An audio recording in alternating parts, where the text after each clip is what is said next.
Good morning. This is Pastor Jason of Kona Faith Center with a word for today. And the word for today is Holy Spirit. One of my commentators made a statement that has really impacted me. He said that the focus of the Gospel of John is our ongoing relationship with Holy Spirit. I'd never heard or read or thought that before. It opened up a whole new line of thinking for me as I've done the daily Bible reading. My first thought was, what? Each day since, I see the Holy Spirit, not just in the Gospel of John, but in the Psalms as well, which brings up one of the doctrinal debates. In verse 39 of John chapter 7, it says, the Holy Spirit was not yet given, with given being a word that is added by the translators. The rabbis held that the Spirit had removed himself after the last of the Old Testament prophets.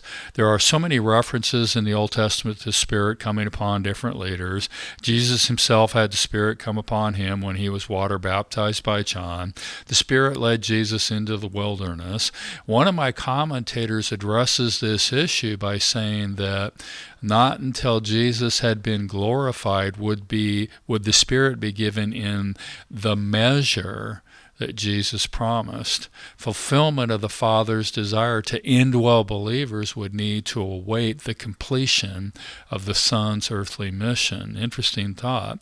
Another commentator states that the receiving of the Holy Spirit, both in the upper room and on the day of the Pentecost, is a necessary part of the salvation experience. So what's the point, Pastor?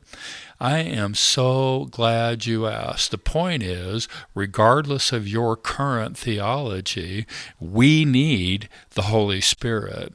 The initial experience of receiving the Holy Spirit is like taking a drink of water.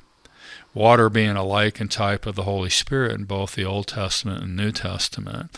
The initial drink leads to the discovery that it is not one mouthful or one glassful or a pitcher full, but a river, an unlimited supply of the life-giving source who we call the Holy Spirit. The Holy Spirit, in ever-increasing ways, is the one who empowers us to live the life that we are called to live in a way that is worthy. The challenge then becomes looking for, becoming aware of, seeing, responding to the Holy Spirit in our everyday lives. So the word for today is Holy Spirit. Come, Holy Spirit, fill us afresh and new to be overflowing with you. Be filled with the Spirit today.